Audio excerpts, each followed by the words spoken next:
Hello student, welcome again in new class. तो student, आज हम करने वाले हैं हिंदी की वर्कशीट जो 10th क्लास के लिए। और वर्कशीट का नंबर है 31 और ये 20 सितंबर की आपकी वर्कशीट है। तो इसमें रचना के आधार पर वाक्य किस प्रकार के होते हैं वो दिया हुआ है। तो बेसिकली तीन टाइप दिए हुए हैं, जैसे हम टेबल में देख सकते हैं, सरल वाक्य, मिश्रित वाक्य और संयुक्त वाक्य। तो ये तीनों टाइप रचना के आधार पे है। रचना के आधार पे वाक्य हम किस प्रकार बनाते हैं। तो पहला पहचान और दूसरा उसमें फिर एग्जाम्पल्स दिए हुए हैं। तो सबसे पहले जैसे सरल वाक्य है, तो सरल वाक्य में क्या होता है, एक उद्देश्य और एक विधेय होता है। इन दोनों को प्लस कर दें तो सरल वाक्य बनता है। जैसे सूर्य उदय होने पर कुहासा जाता रहा, तो इसमें उद्देश्य हमारा सूर्य उदय और विधेय जो है कुहासा जाता रहा। तो इन दोनों को जोड़ते हैं तो सरल वाक्य का निर्माण होता है। दूसरा है मिश्रित वाक्य। मिश्रित मतलब मिक्स जो होता है, यानी कि दो सेंटेंसों को मिलके जो बनता है। तो इसमें प्रधान उपवाक्य और आश्रित उपवाक्य, तो इन दोनों को अगर मिला दें तो मिश्रित वाक्य बनता है। जैसे ही सूर्य उदय हुआ वैसे ही कुहासा चला गया, यानी कि जो सेकंड जो पार्ट है वो फर्स्ट पे डिपेंड है। अब इसमें सेंटेंस में इस तरह के सेंटेंस की पहचान ये है कि इसमें वाक्य में दो वाक्यों को जब जोड़ते हैं तो कि, जो, वह, जितना, उतना, जैसे, वैसे, जब, तब, इस तरह के शब्दों को जोड़ के जो वाक्य बनते हैं उनको मिश्र वाक्य कहते हैं। और थर्ड वन जो है हमारा संयुक्त है, संयुक्त वाक्य। तो संयुक्त वाक्य मतलब सरल वाक्य प्लस में सरल, यानी कि दोनों सिंपल सेंटेंस जब बन जुड़ते हैं तो उसको संयुक्त वाक्य कहते हैं। सूर्य उदय हुआ और कुहासा चला गया। तो सरल वाक्य जो होते हैं दोनों को जोड़ने पर संयुक्त वाक्य बनते हैं। और जोड़ने के लिए हम जो वर्ड इस्तेमाल करते हैं उनको योजक कहते हैं। तो ये योजक हम यहाँ जो इस्तेमाल करेंगे और, एवं, तथा, या, अथवा, इसलिए, फिर, भी, किंतु, इस तरह के योजक को लगा के दो सिंपल वाक्यों को जोड़ के हम संयुक्त वाक्य बनाते हैं। तो स्टूडेंट, इसके बाद एग्जाम्पल के बाद जो है बेसिकली इसकी आपको प्रैक्टिस जो है ठीक से करनी चाहिए और इसको आपको कॉपी में करके थोड़ा समझने का प्रयास करना चाहिए। इसके बाद इसकी जो एक्सरसाइज दी हुई है सिंपल, वो देखते हैं। तो स्टूडेंट, पहला क्वेश्चन देखे थे, सोनम बहुत विनम्र है और सर्वत्र सम्मान प्राप्त करती है। इनके सोनम जो है उसका व्यवहार बड़ा अच्छा है और वो हर जगह सम्मान पाती है। तो रचना के आधार पर भेद बनाना है, सरल वाक्य, मिश्र वाक्य, संयुक्त और साधारण। अब इस सेंटेंस को हम देखें तो इसमें और आ रहा है, यानी कि दो सेंटेंसों को जोड़ने के लिए और का इस्तेमाल किया हुआ है। अब और का इस्तेमाल हम किस में करते हैं, संयुक्त वाक्यों में। तो हमारा जो पहला एग्जाम्पल है उसका आंसर आएगा संयुक्त वाक्य, यानी कि गैप। अब हम सेकंड क्वेश्चन देखते हैं। निम्नलिखित में से मिश्र वाक्य है, तो एक मिश्र वाक्य है इसमें, मैंने एक वृद्धा की सहायता की। जो विद्यार्थी परिश्रमी होता है वह अवश्य सफल होता है। अध्यापिका ने रोमिका की प्रशंसा की तथा उत्साह बढ़ाया। नवाब साहब ने संगति के लिए उत्साह नहीं दिखाया। तो हमारा जो सेकंड क्वेश्चन है इसमें मिश्र वाक्य बनाना है। और मिश्र वाक्य की क्या पहचान होती है, तो मिश्र वाक्य में आता है जैसे कि, वह, जितना, उतना, इस तरह के जो वाक्य होते हैं वो मिश्र वाक्य में आते हैं। तो इसमें हमारा ऑप्शन जो जाएगा ख, जो विद्यार्थी परिश्रमी होते हैं वह अवश्य सफल होता है, क्योंकि इसकी पहचान ये है कि जो मुख्य प्रधान वाक्य होता है वो आश्रित वाक्य के साथ मिलके बनता है। तो इसमें हमारा जो ख है वो सही आंसर है। आप थर्ड क्वेश्चन देखते हैं। तो थर्ड क्वेश्चन में दिया हुआ निम्नलिखित में से सरल वाक्य है, तो सरल वाक्य को पहचान है।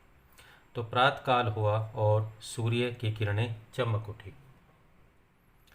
प्रातःकाल होते ही सूर्य की किरणें चमक उठी। जब प्रातःकाल हुआ सूर्य की किरणें चमक उठी, और जैसे ही प्रातःकाल हुआ सूर्य की किरणें चमक उठी। तो इस तरह की सेंटेंस की हम पहचान कर सकते हैं कि इसमें सरल वाक्य कौन सा है। तो सरल वाक्य जिसमें एक उद्देश्य होता है और एक देयक होता है। तो इसमें अगर हम ख वाला पार्ट देखें, प्रातःकाल होते ही सूर्य की किरणें चमक उठी, तो इसमें हमारा एक उद्देश्य है और बाकी एक विधेय है। तो इस तरह के वाक्य सरल वाक्य होते हैं। तो इसमें ख जो है हमारे सरल वाक्य का एग्जाम्पल है। अब फोर्थ क्वेश्चन देखते हैं। तो फोर्थ क्वेश्चन जो है इसमें दिया हुआ है, सुयश बाजार गया वहाँ से सेब लाया। तो इस वाक्य को संयुक्त वाक्य में रूपांतरण करना है, इसका संयुक्त वाक्य बनाना है।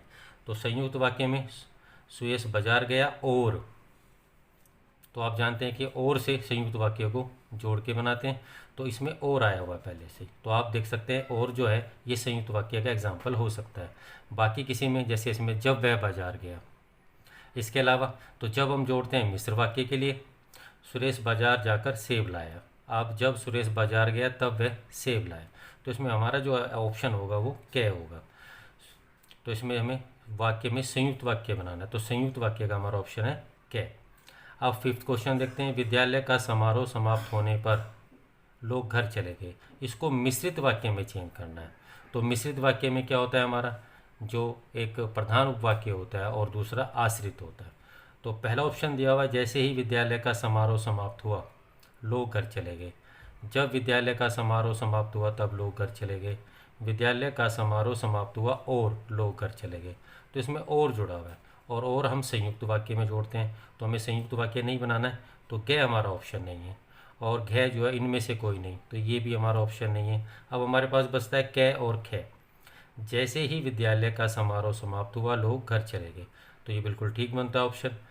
जब विद्यालय का समारोह समाप्त हुआ तब सब घर चले गए, तो ये भी ठीक बनता है। लेकिन बेस्ट ऑप्शन जो हमारा इसके लिए ए है, यानी कि फिफ्थ क्वेश्चन का जो ऑप्शन है वो ए है, तो हमारा इसमें आंसर होगा ए।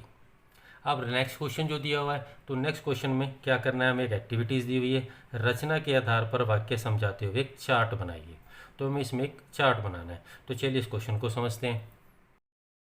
तो स्टूडेंट हमारा जो सिक्स क्वेश्चन है, जो हमें एक चार्ट तैयार करना है, उसमें हम किस तरह से बना सकते हैं। तो पहले तो हम बेसिक एक टाइटल दे सकते हैं, प्रयोग व संरचना के आधार पर वाक्यों में भेद। अब इसके नीचे तीन टाइप बना सकते हैं। तो पहला हमारा साधारण वाक्य होगा, जिसे हम सरल कहते हैं।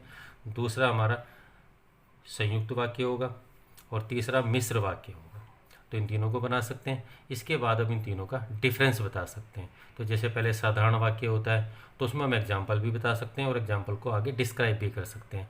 जैसे उदाहरण के लिए, राम का मित्र श्याम धार्मिक पुस्तकें ज़्यादा पढ़ता है। तो ये पहली टाइप का एग्जाम्पल के साथ बता सकते हैं। दूसरा हमारा होता है संयुक्त वाक्य। तो संयुक्त वाक्य को हम किस प्रकार डिफाइन भी कर सकते हैं। एक प्रकार के वाक्य में एक से अधिक उपवाक्य होते हैं, तो इस प्रकार के वाक्य संयुक्त वाक्य कहलाते हैं। तो संयुक्त वाक्य के उदाहरण हो सकते हैं, राम पढ़ रहा है लेकिन श्याम खेल रहा है। इस तरह से हम इनके एग्जाम्पल भी लिख सकते हैं। और हमारा जो अगला ऑप्शन है वो मिश्र वाक्य का है। तो मिश्र वाक्य में ऐसे वाक्य जिनमें एक प्रधान उपवाक्य हो और शेष अन्य सभी आश्रित उपवाक्य हो, ऐसे वाक्यों को मिश्र वाक्य कहते हैं। तो इसमें हम एग्जाम्पल भी दे सकते हैं, जैसे जिसकी लाठी उसी की भैंस। तो इस तरह से हम इसको डिफाइन करके एक टेबल बना सकते हैं। तो इस टेबल को बनाना बिल्कुल आसान है, आप आराम से कर सकते हैं। तो चलिए स्टूडेंट, आज की हमारी जो वर्कशीट है वो कंप्लीट हुई। मैं उम्मीद करता हूँ कि आपको सब कुछ क्लियर हो गया होगा। तो चलिए मैं मिलता हूँ आपसे नेक्स्ट वीडियो में, तब तक के लिए बाय।